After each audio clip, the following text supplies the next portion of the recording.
The bourgeoisie, said Engels, turns everything into a commodity, hence also the writing of history. It is a part of its being, of its condition for existence, to falsify all goods. It falsified the writing of history. And the best paid historiography is that which is best falsified for the purposes of the bourgeoisie. Material for History of Ireland, 1870. Antony Beevor's book on Stalingrad reminds us of the above shrewd observation of Engels. Our Swedish comrade, Mario Sousa, has done an excellent review of this book and laid bare the falsifications of history that Beevor is guilty of. We produce this review as the second part in our three-part series to celebrate the 60th anniversary of the victory against Fascism. Antony Beevor's book Stalingrad has been highly praised in the Swedish media. Antony Beevor, the former officer in the British Army, has now been presented as a writer of war history. This astonished me and awakened my curiosity. According to right-wing critics, the book is a brilliant and very well-written book. The Swedish daily Svenska Dagbladet and Stalingrad beats most of what has been written on the Second World War. The Swedish newspaper Västmanlands plans tidningen. Remarkable, I thought. They cried when the Nazis had been defeated and destroyed at Stalingrad. And now they admire Antony Beevor's Stalingrad. Perhaps they had sobered up after all these years. After all, it was a fight against Nazism. Perhaps they wanted to do a little justice to the Soviet victory after all these years. With these thoughts in my mind, I began to read Beevor's Stalingrad. I had initially thought of making a short review, but it was not that easy. It soon became obvious that Beevor's Stalingrad is a book of propaganda against the Soviet Union, with page after page full of lies, a total falsification of history. To refute all these lies, one would have to write several books. The review, dealing with only some of the coarsest lies, would fill many columns of a newspaper. And although the present review has been reduced to a minimum, it is still twice as long as I had envisaged. On the very first page of the introduction, I begin to ask myself if there isn't something wrong. Beevor ruthlessly assails the Soviet army, not the Nazis who invaded the Soviet Union and carried out a war of extermination and genocide, killing more than 25 million people in 4 years. On the very first page of the book, Beevor points out that the Soviet army executed deserters, but nothing about the Germans executing deserters. Why does Beevor criticize only the Soviet army?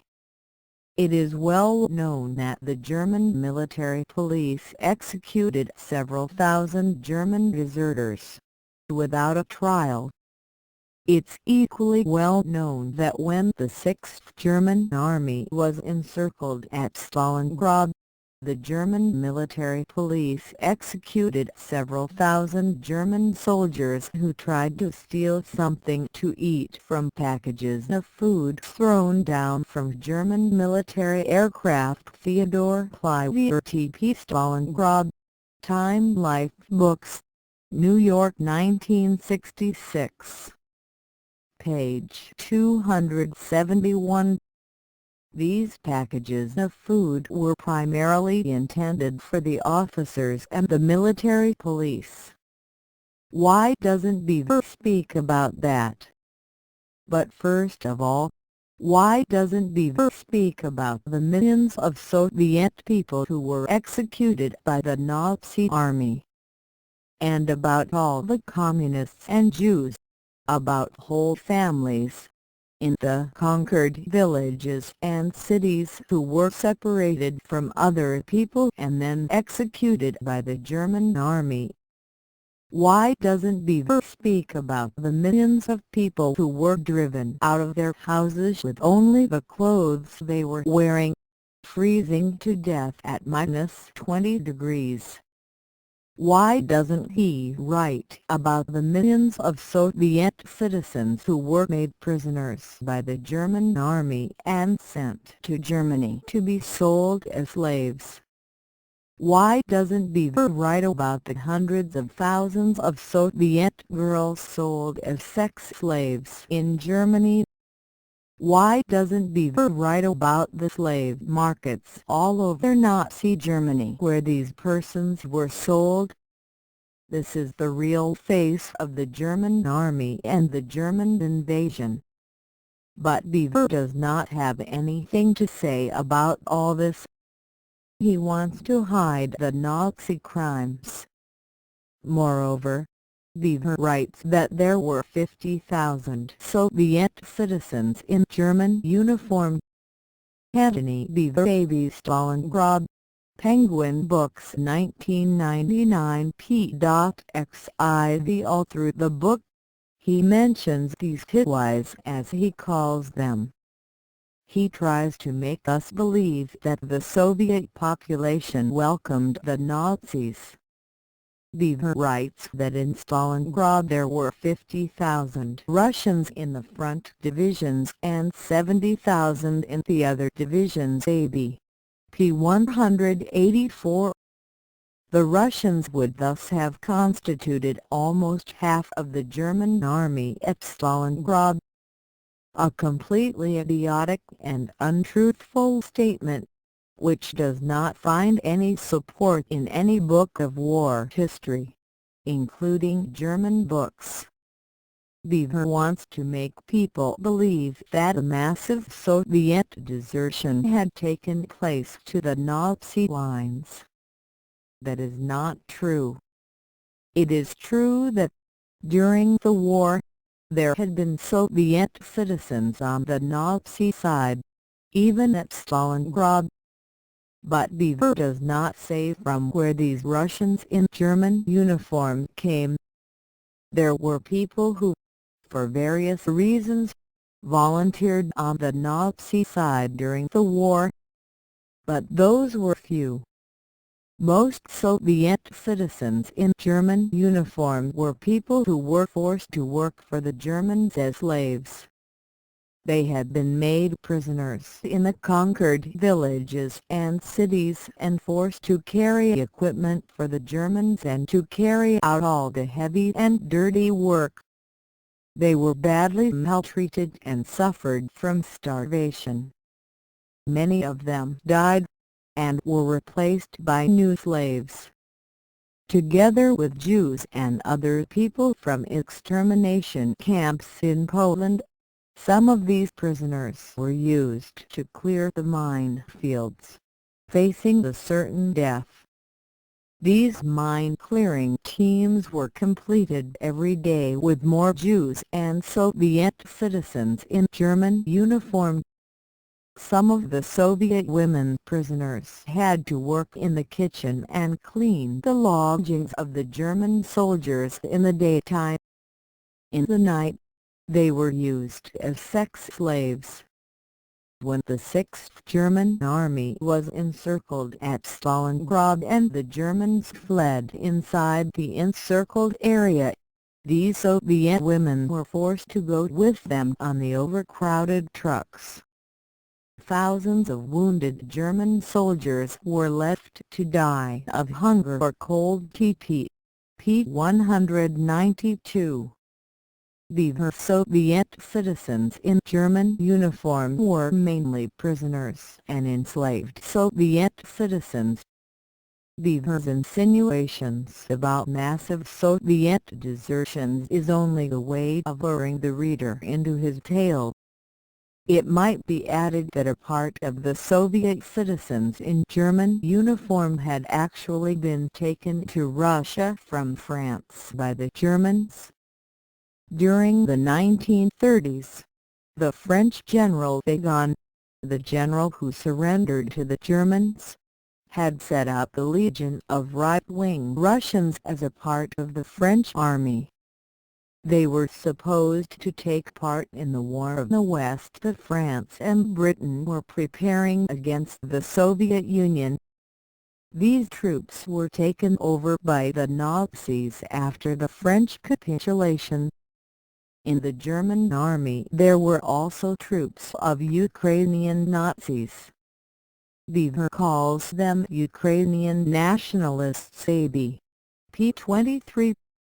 He wants to give a positive image of these Nazi-supporting troops. These Ukrainian Nazis were among the worst murderers in the war. They persecuted all opponents in the occupied Ukraine, and they were the worst murderers in the German death camps where Jewish and anti-fascist Ukrainians disappeared, just like millions of Soviet prisoners of war. This book reproduces the version given by the Nazi officers at Stalingrad. Only rarely does he let Russians have their say. Soviet officers are mentioned only when he can't avoid it. Beevor isn't interested in what the strategists behind the Soviet victory at Stalingrad might have to say.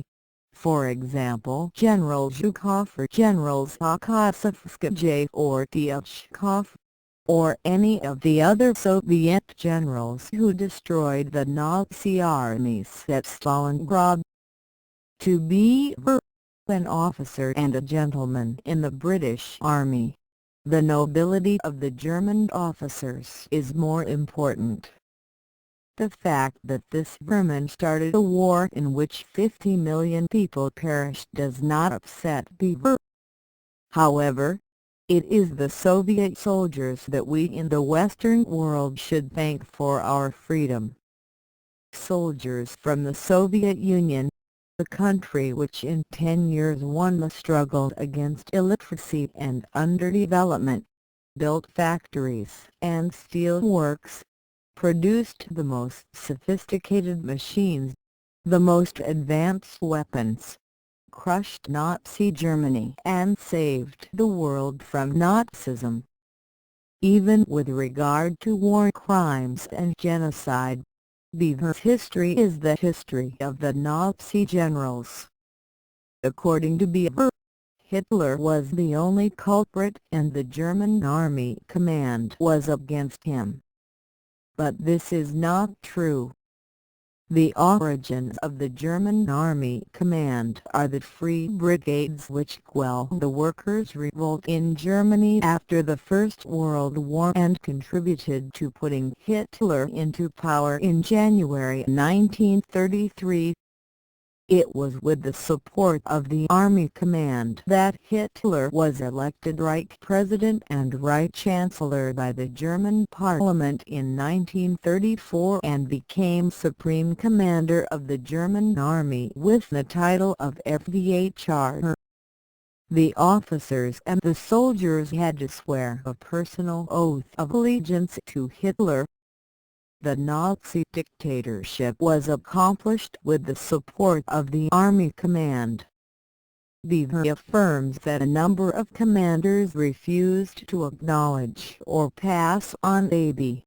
p. 15 the instructions on the Nazi murders, the special orders in the Soviet Union concerning the collective measures of force against villages in areas of partisan activity, and the Commissar Order ABP 14 and were against Race War ABP 15 and Starvation ABP 15 as a means of crushing the people of the Soviet Union. Beevor does not have any evidence to support these assertions. If any such officers existed in the German army, they were few.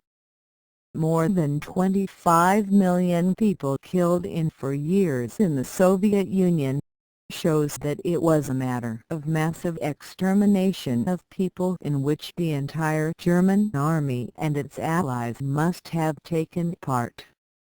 The first third of Beevor's book deals with the war before Stalingrad and, like the rest of the book, it is a dirty and slanderous attack on the Soviet Union and its leaders.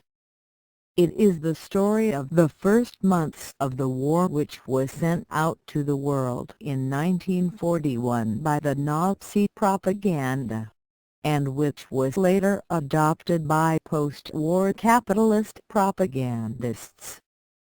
It is the story of a Soviet army on the verge of total collapse, and of Stalin, who made the army incapable of waging the war and who prohibited his generals from retaliating against the enemy. Beevor does not mince his words. Even the Soviet embassy in Berlin gets its share.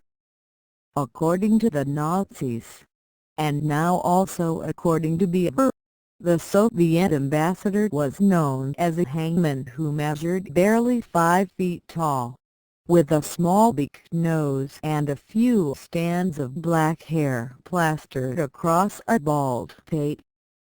Is that history?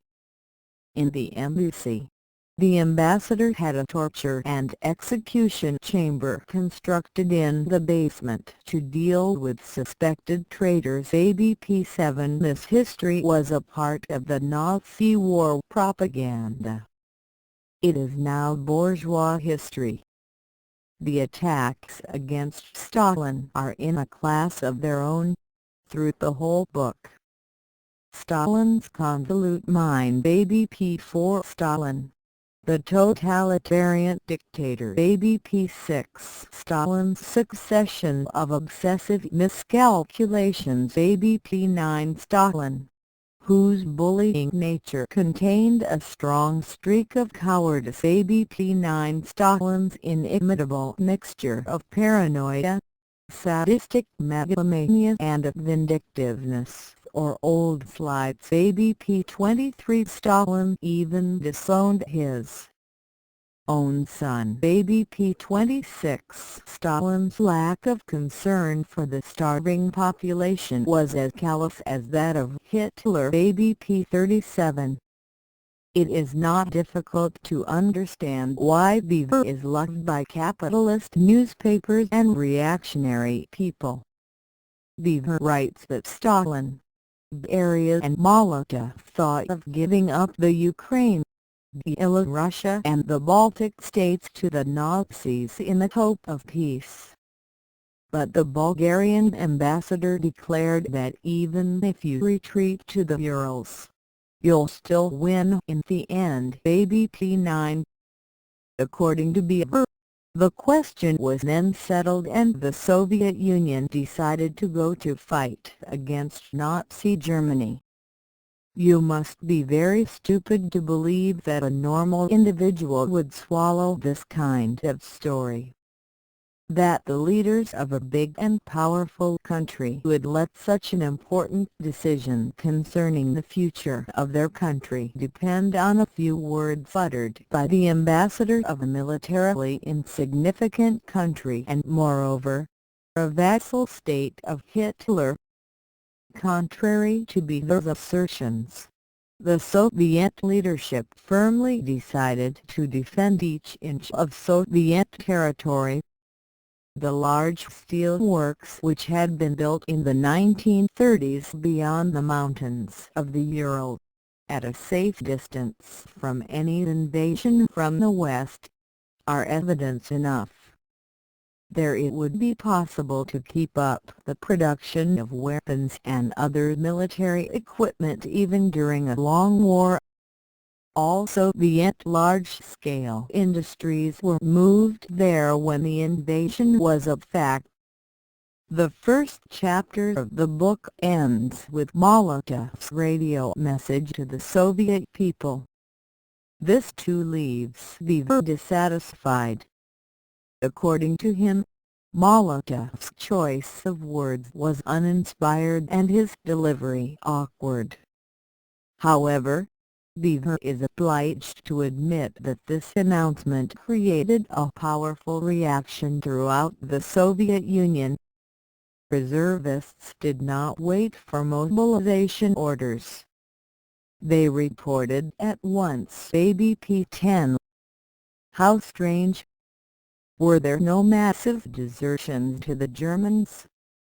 Or a warm welcome from civilians? ABP-26. Beevor also borrows material from the CIA. The old story according to which altogether 36,671 officers were executed, imprisoned or dismissed ABP-23 from the Soviet Army in 1937, pops up again. This story was spread by the British police agent, later CIA agent, Robert Conquest. See Lies on the History of the Soviet Union, From Hitler and Hearst to Conquest and Solzhenitsyn. Mario Sousa /KPM LR Sweden /1998. Available from Stalin Society. PM Box 2521, London WC1103XX. Cost £2.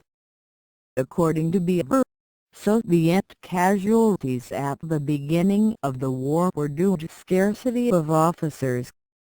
Beevor speaks against his better judgment. The officers dismissed in 1937-39 were about 22,000 out of 75,000.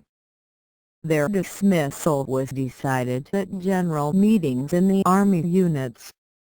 They did not have the soldiers' confidence. However, the number of Soviet officers in 1941 was already more than 300,000.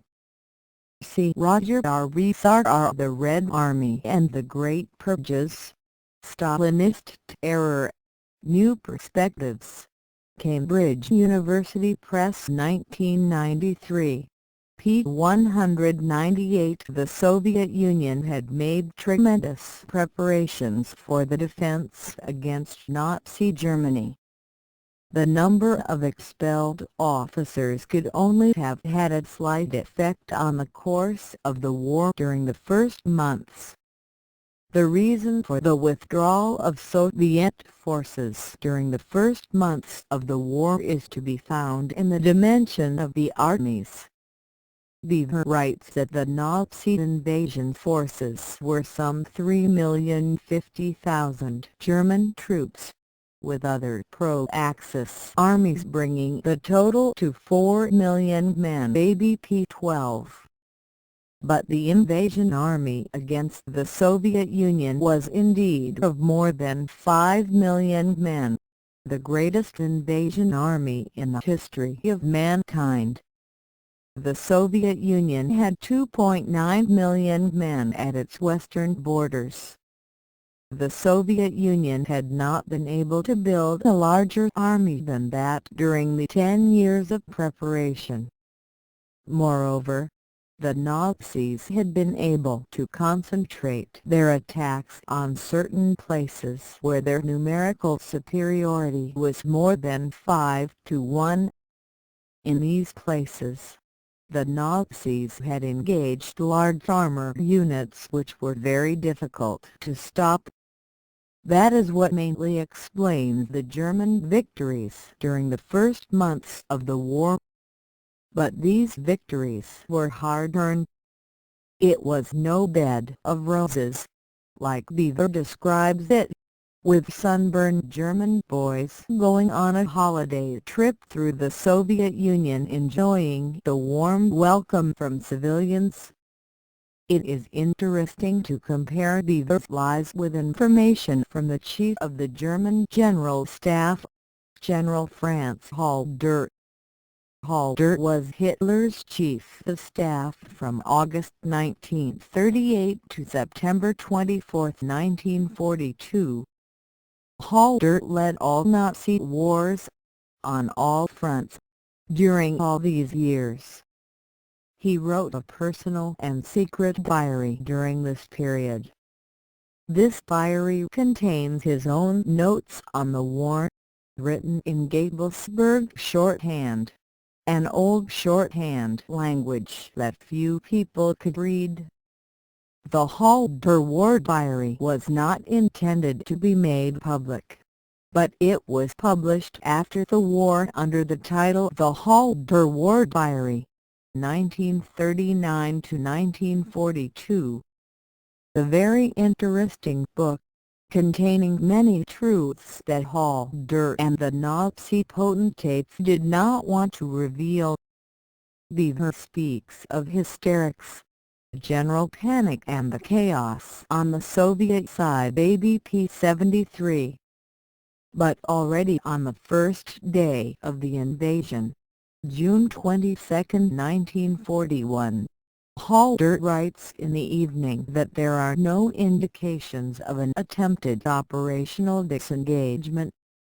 Such a possibility can moreover be discounted. The Halder War Diary 1939-1942 H.W.D. Greenhill Books, London 1988 p. 412/3.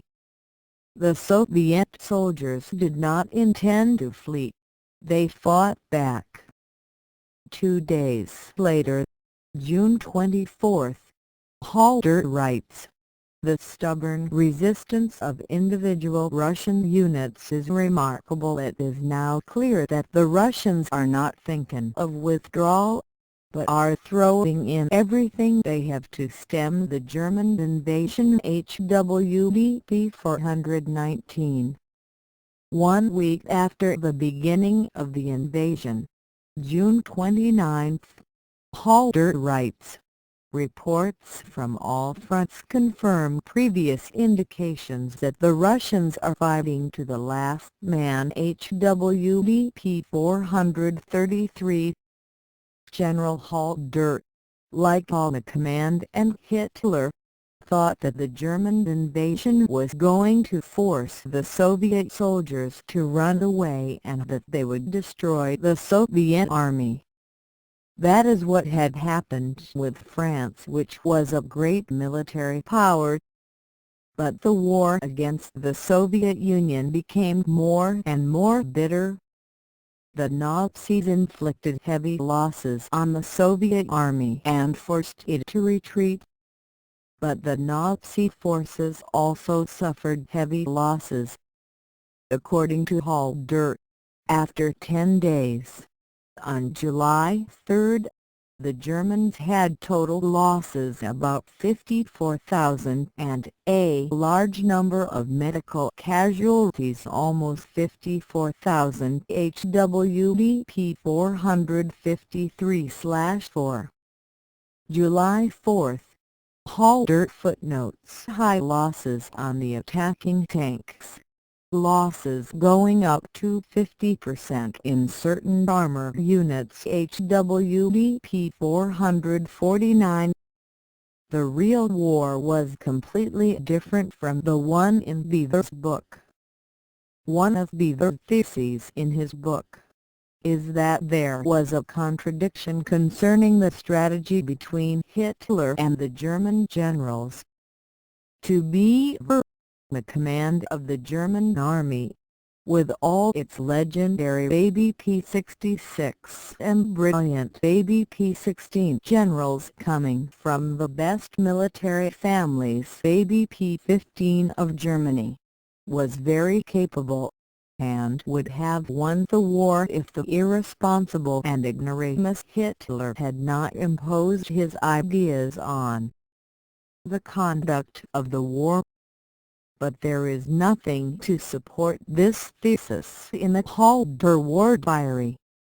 The command of the German army, precisely like Hitler, had a completely false idea of the Soviet Union. Just like Hitler, the German command had estimated that the Soviet Union was easy to defeat and that the war would be finished in a few weeks. Analyzing the situation on the 11th day of the invasion, July 3, Halder writes in his war diary that it is thus probably no overstatement to say that the Russian campaign has been won in the space of 2 weeks. HWDP 446. The German command expected the defeat of the Soviet Union would be completed on July 3, 1941. On July 4, Halder writes, "As our armies advance, any attempt at further resistance probably will soon collapse and we shall be confronted with the question of reducing Leningrad and Moscow." HWDP 450. Hitler and the generals shared the same foolish idea of the course of the war, and the same delusions about victory. More than that, they also agreed on the war crimes, not only on the extermination of the Soviet population, but also on the total destruction of the Soviet cities. July 8, 1941. Halder describes the meeting with Hitler during which the war situation was analyzed and important decisions were taken. Hitler was firmly resolved to level Moscow and Leningrad, and make them uninhabitable, so as to relieve us of the necessity of having to feed the population through the winter. The cities will be raised by air forces. Tanks must not be used for the purpose. The national catastrophe which will deprive not only Bolshevism, but also Muscovite nationalism, of their centers. HWDP 458. Nobody within the army command opposed Hitler's plan. It would have been realized if the Soviet Union had not defeated the Nazis. In the same entry, Halder writes about the winter quarters, "Our troops must not be quartered in villages and towns, because we want to be able to bomb them at any time in the event of uprisings." HWDP 459. Here we can see the true face of the Nazi generals. Beevor's legendary generals from the best military families were as much war criminals as Hitler. At the same meeting with Hitler, July 8, the attack against Smolensk was decided.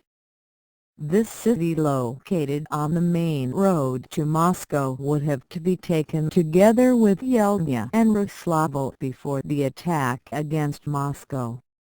The chief of the German General Staff, Franz Halder, writes in his diary, "After destroying the Russian armies in a battle at Smolensk, we shall block the railroads across the Volga, occupy the country as far as that river, and, after that, proceed to destroy the remaining Russian industry centers."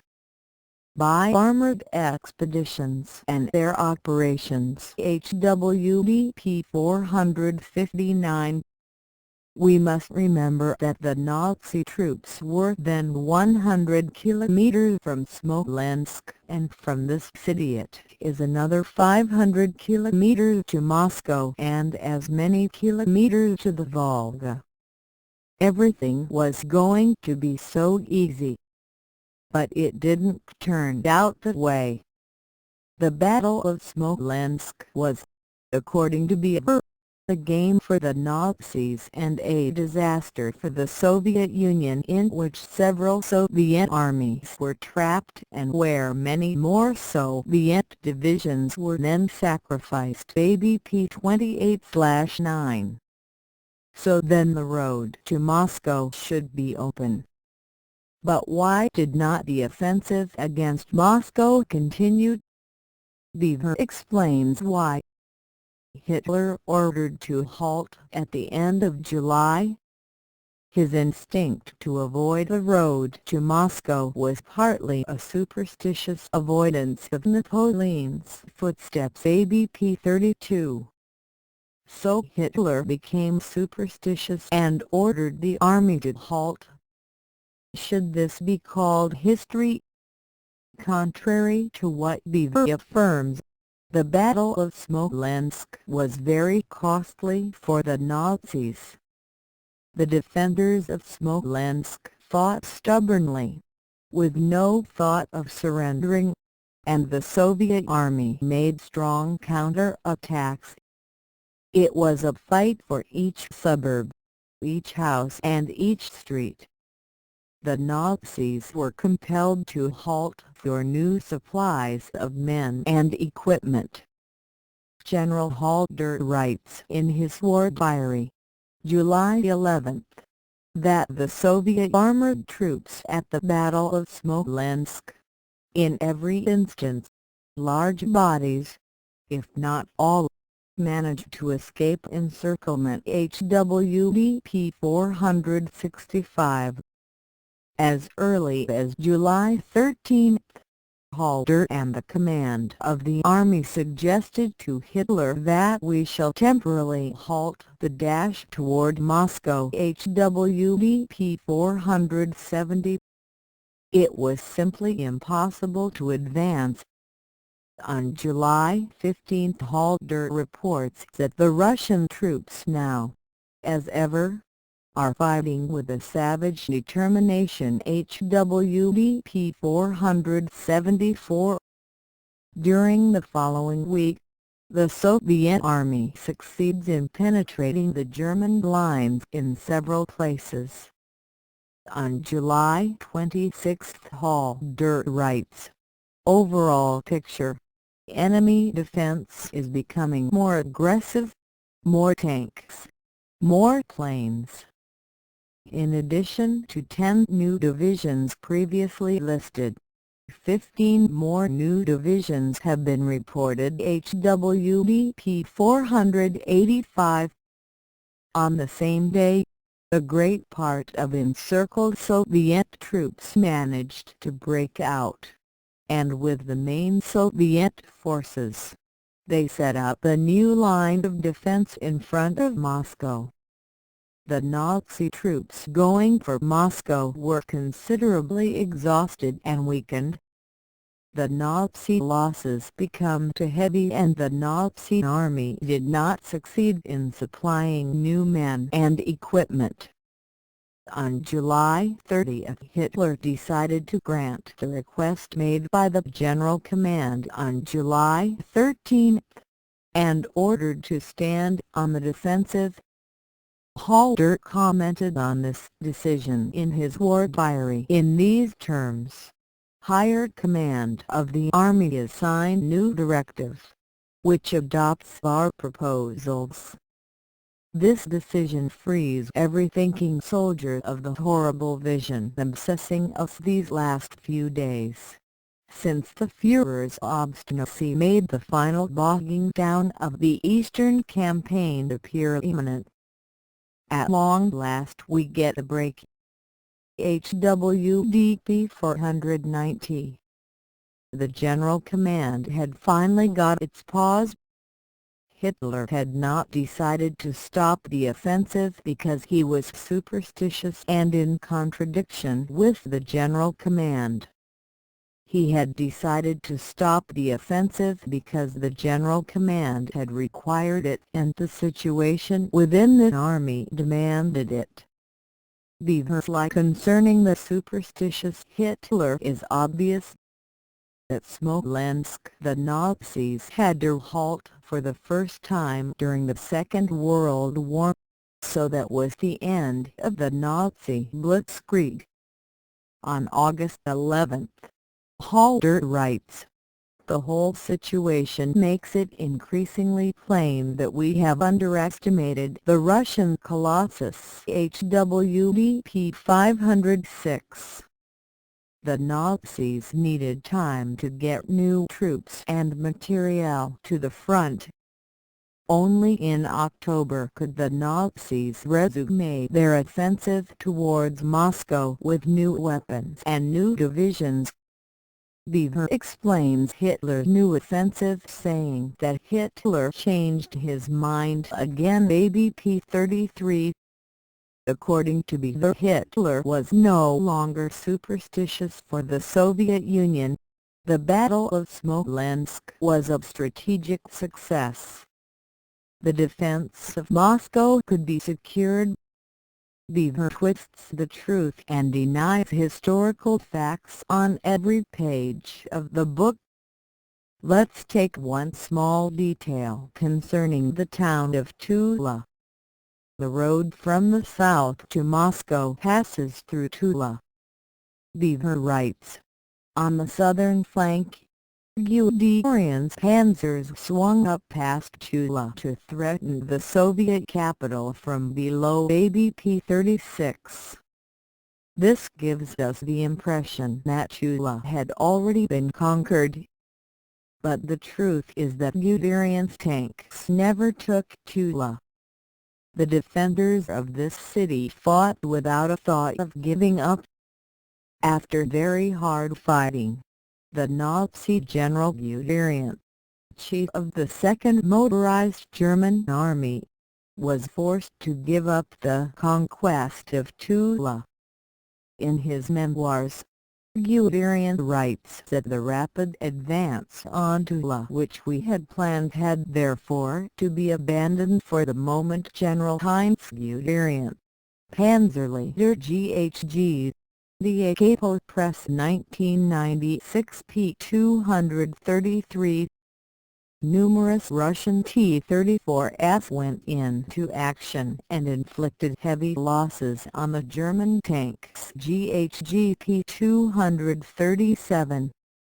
Guderian's armored army remained blocked close to Tula, about 200 kilometers from Moscow.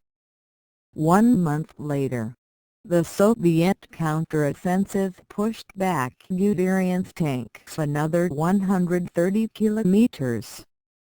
Because of this failure, Guderian lost his command of the 2nd Motorized German Army.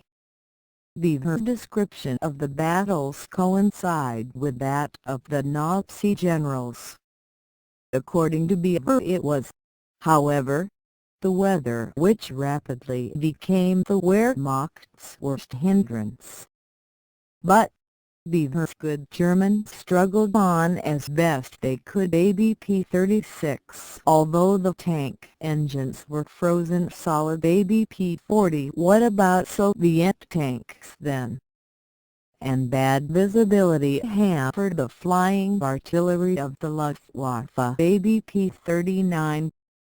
On the Soviet side, according to Beevor, it was not at all a question of heroic actions for the defense of the country, but of a suicidal resistance. ABP 39. And of food riots, looting and drunkenness. ABP 38. The parade on November 7 in Moscow was, according to Beevor, only a trick to mislead journalists. One cannot be mistaken about Beevor's sympathies. Malicious pleasure when the Soviet army is forced to retreat, and admiration for the Nazi offensive. But unfortunately for Beevor, the offensive meets with more and more problems. Towards the end of November, the Nazis are completely exhausted. The General Command seems to have no idea about the situation of the war.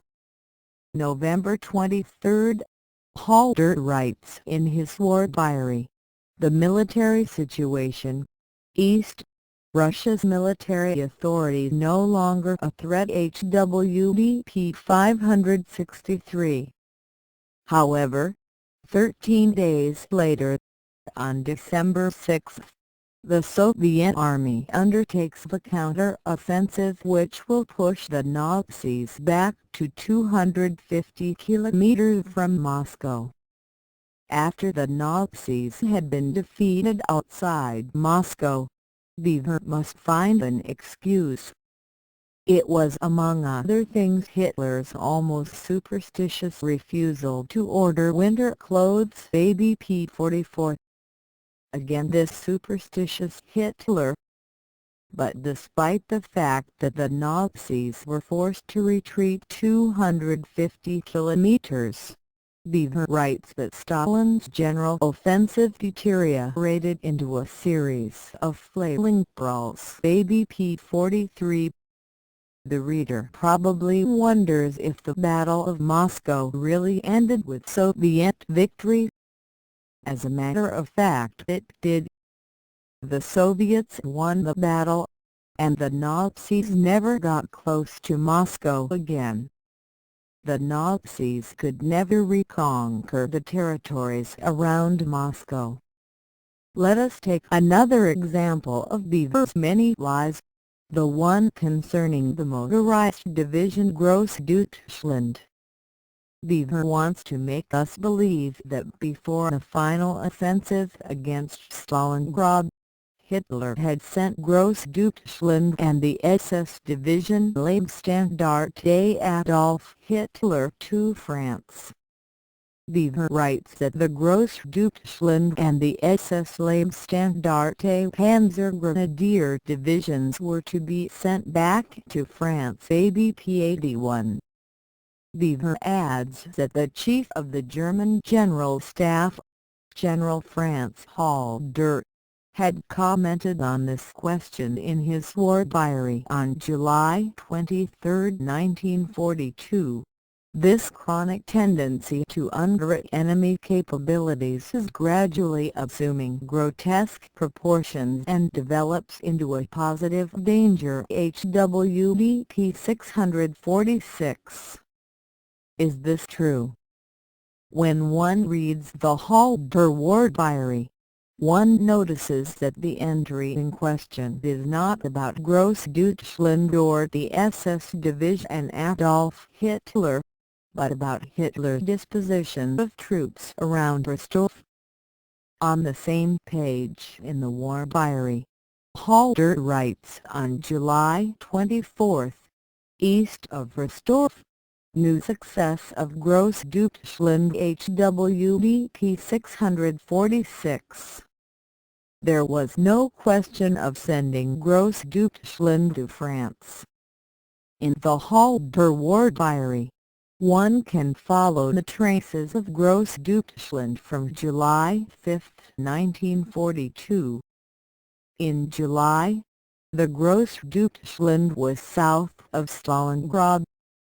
On August 14, it was sent to help the division of the Army Group Center HWDP 657, close to Arzhev, about 200 kilometers west of Moscow where, according to Halder, our own losses, notably in tanks, are highly unpleasant. HWDP 657.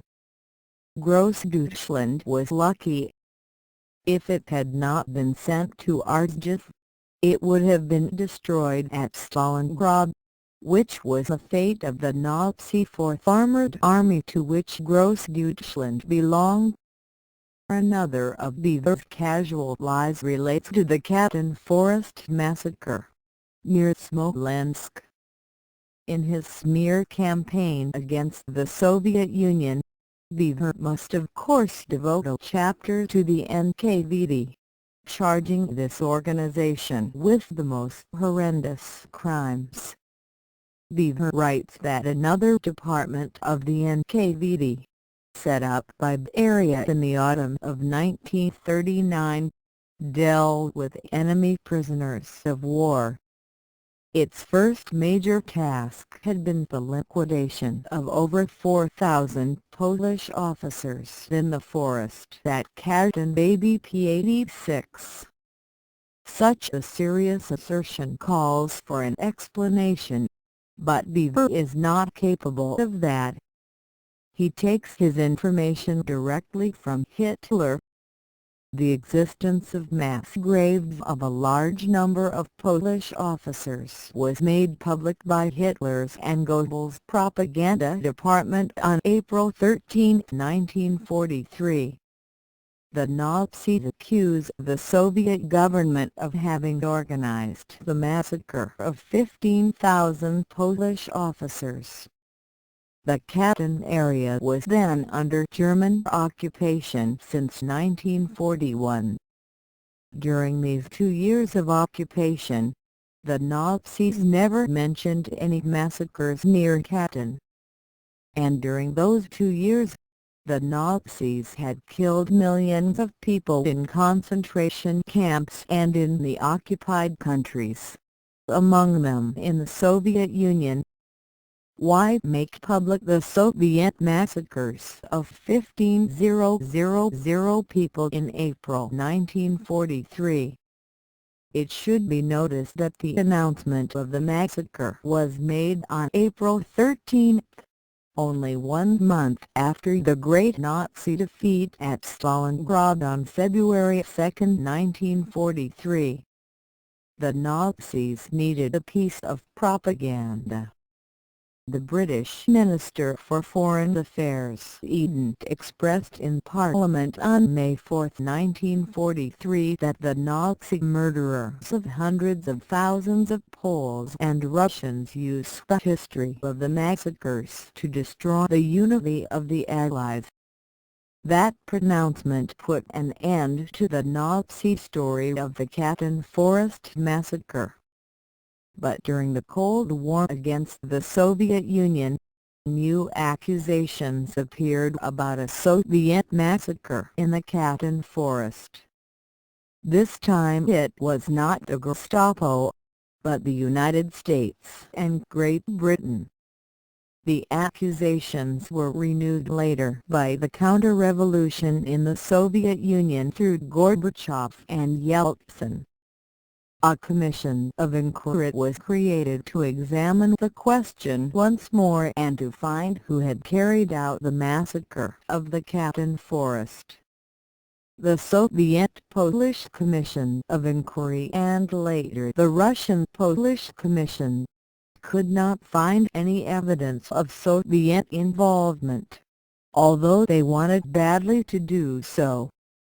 The results of the commission showed that the Polish officers who died at Katyn had been assassinated with German weapons and that the victims were about 4,000, not 15,000 as Hitler said. The Swedish translation does not agree with the original in English. In the Swedish edition Historiska Media 2000, page 99, it says that 15,000 Polish officers were executed at Katyn. But in the original edition Penguin Books 1999, p. 86, it says that 4,000 Polish officers were killed at Katyn. Is it Antony Beevor who wants it that way, or is it the Swedish editor? Anyhow, this shows how serious their history books are. Beevor's lies are so frequent that it is tiring to read the book. All that Beevor writes is taken from the Nazi war propaganda to smear the Soviet Union. Most of the Soviet conscripts hurled into battle had often received little more than a dozen days' training. Some even less. BP 89, 3 battalions of trainee officers, without weapons or rations, were sent against 16th Panzer Division by the army commander, who was clearly drunk. BP 89.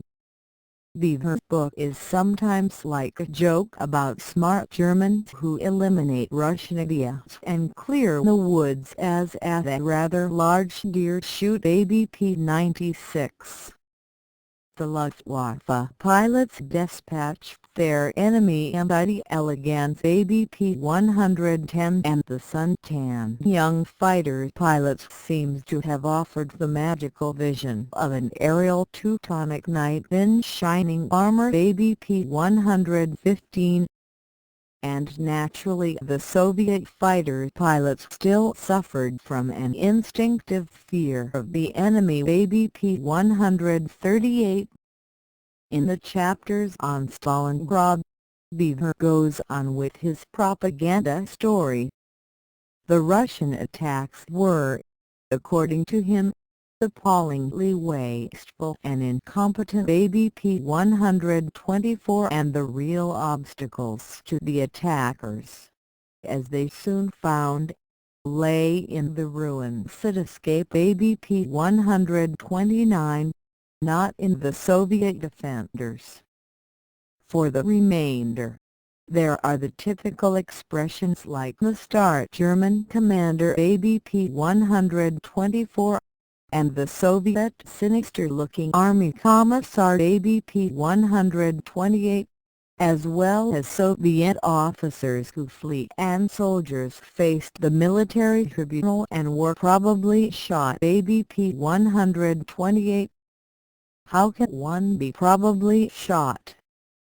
There are many stories about good Germans shooting at Russians coming in waves upon waves, so that in front of our position the Soviet dead piled up and served as a sort of sandbag wall for us ABP 372. According to Beevor, desertions and executions are commonplace in the Soviet army. The Soviet leadership is always presented as brutal, pitiless, sanguinary, and Soviet officers completely pitiless towards the soldiers.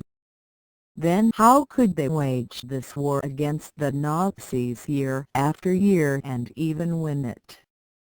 Even the monument devoted to the heroic Soviet soldiers who defended Stalingrad on Gorgon, the hill on which many fights took place and where much blood was shed, is minimized by Beevor.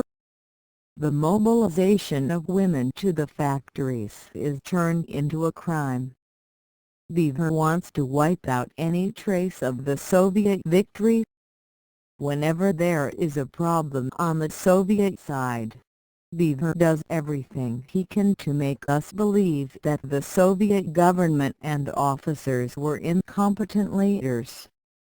When the German offensive is stopped, Beevor writes only a few lines. There are always excuses to justify the failures of the Germans. The Germans were defeated by General Mudd and General Winter ABP 282. With regard to the German war of extermination against the Soviet civilian population, Beevor writes that there were numerous Soviet claims of German atrocities that are hard to assess ABP 263. The many sentimental stories about the German defeat, e.g. Christmas celebrations the German way, can't probably move the reviewer of the Swedish newspaper Svenska Dagbladet to tears. Beevor's attacks on the Red Army officers and Stalin are nothing but primitive anti-communism. Without the least evidence, Beevor delivers one untruthful story after the other. There are some questions of historical interest worth commenting on. As could be expected, Beevor blames Hitler for the German defeat at Stalingrad. The legendary German generals from the best German military families escape from responsibility for the defeat. This is not fair. The plans for the conquest of Stalingrad had been made in total agreement between Hitler and all the generals of the headquarters and the General Command. The conquest of Stalingrad was in fact a necessity. The Nazis had sent Army Group A with a force of 500,000 men into the Caucasus to conquer the Soviet oil sources. Left in the south, north of Rostov, was Army Group B, which included the 6th Army and the 4th Armored Army. It was necessary to defend Army Group B as well as the left wing of Army Group B against attacks from the Soviet forces west of Stalingrad. The Nazis must have control over the Soviet territory as far as the river Volga in order to be able to transport oil from the Caucasus. This is the reason why it was necessary to conquer Stalingrad. But the German attack against Stalingrad was based on erroneous premises. In the summer of 1942, Hitler and the German headquarters and general staff estimated that the Soviet Union was unable to continue the war on a large scale. They thought the Soviet Union was completely finished as a military power. They did not understand that the Soviet socialist system could muster forces in a way which is impossible for a capitalist country.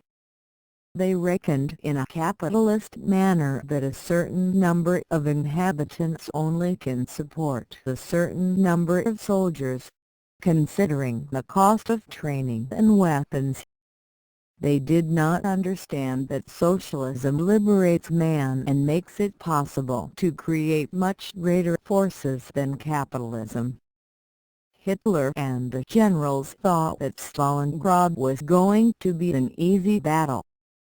Later, in October 1942, the German High Command wrote that the Russians are seriously weakened after the last combats and, during winter 1942-43, they will not be able to have as great forces as during last winter. Marshal of the Soviet Union Zhukov, Reminiscences and Reflections, Swedish edition, Moscow 1988. Book 2 p97. But in reality, the Soviet war industry was at that time stronger than ever, and to Hitler and his generals, the Soviet counterattack came like a bolt from the blue. From where did all the new Soviet troops and all the new weapons come? Guns, tanks and planes. That is what General Jodl, chief of the operations of the German headquarters, asked himself after the war. We had absolutely no idea of the force of the Russian troops in this area.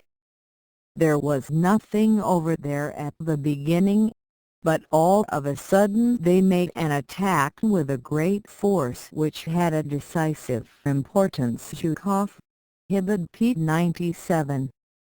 When the Nazi 6th and the 4th Armies were encircled at Stalingrad, the difficulties multiplied for the Nazis. Hitler and the headquarters ordered General Paulus, chief of command at Stalingrad, to resist at any cost, and wait for relief. There was not much else Paulus could do. To try to fight his way through the encirclement would be a risky enterprise. That would require the redeployment of the Nazi forces inside the encirclement, which would take several weeks, including a high cost in terms of killed and wounded German soldiers and destroyed materiel. If the breakout did not succeed, it would be a catastrophe. And even if it did succeed, there would be many tens of thousands of casualties. and they would have to leave huge quantities of material behind. Nobody at the headquarters, neither Hitler nor the generals, was willing to take the responsibility for that. So the order was, "Stay where you are. We will help you out." But this order was not given only out of concern for the surrounded army. There was something of great importance which required it. The German army group was in the Caucasus. If the encircled 6th German Army tried to break out, it would suffer huge losses in soldiers and weapons, and thus weaken Army Group B, perhaps making it incapable of stopping the Soviet forces from confining Army Group B in the Caucasus. That would be a catastrophe at least twice as big as if the 6th Army were destroyed at Stalingrad. The German headquarters and the General Staff realized what a huge miscalculation they had made. Their top priority was to quickly withdraw Army Group A from the Caucasus. The German 6th Army would have to do the best they could. For Army Group A, it became a withdrawal in panic, pursued by the Soviet forces in the Caucasus, with many German casualties and enormous losses in materiel. An attempt to rescue the 6th Army was later made with a new army, the German Army Dawn, which consisted of forces quickly taken from France, Germany and the Eastern Front. This army was under the command of General Manstein, whose military qualities and intelligence were undeniable. ABP 273, according to Beevor. With pomp and circumstance, General Manstein took over the command. An armored army was sent from Kotelnikov, about 100 kilometers southeast of Stalingrad, to rescue the 6th Army. Beevor wants to make this German attack to almost a victory. But wars are always won by the party which wins the last battle. Manstein's armored army managed to fight its way 50 kilometers inside the Soviet lines, but that was all. With enormous losses, the Germans fled back to the point of departure, and even further. The German armored army and the remainder of the German front close to Stalingrad moved another 50 to 100 kilometers towards the west.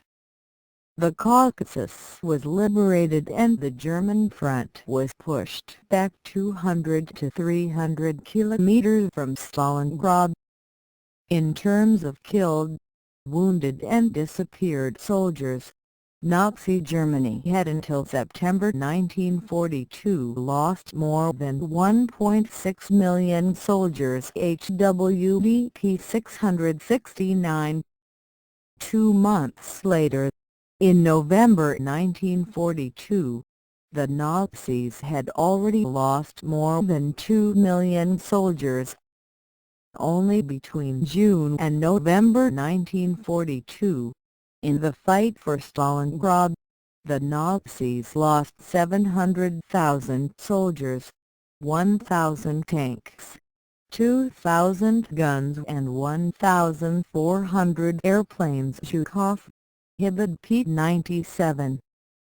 To all these losses were added the 6th Army and a great part of the 4th Armored Army at Stalingrad, 1 marshal, 24 generals, 10,000 officers and over 300,000 soldiers. The weaponry lost by the Nazis at Stalingrad represented 6 months of German weaponry production. The defeat was disastrous. Never before had a German army been so totally defeated and destroyed. In Germany, Hitler proclaimed 3 days of national mourning. When we turn the last page of Beevor's Stalingrad, two questions arise. Why are deceitful books written? In whose interest? We live in an era when neoliberalism has spread over the world. The new liberal capitalism wants to deprive the workers of everything: their living conditions, their safety, and even their history. The capitalists want us to lose confidence in ourselves so as to be able to rule without restrictions. There is not much difference between liberalism and Nazism in this respect. The author of this text once wrote that neoliberalism and Nazism are cousins, but they might even be identical twins. Antony Beevor is one of the new liberal writers who have taken upon themselves to degrade the victory of the Soviet Union in the Second World War. Penguin Books publishes Beevor's book as if it were a history book. Why? The book is almost to be considered as a book of Nazi war propaganda. The editor does not even react against racist elements in the book. As a colonialist and officer in the British Empire, Beevor tells us a tale about the Zulu king marching an MP detachment of his warriors over a cliff to prove their discipline ABP 28, in order to impress British officers. Of course, Beevor is not alone in trying to degrade the victory of the Soviet Union. There are many of his kind in the United States. They are paid by a forest of private foundations to deny the victory of the Soviet Union over Nazism. It is important to expose their lies.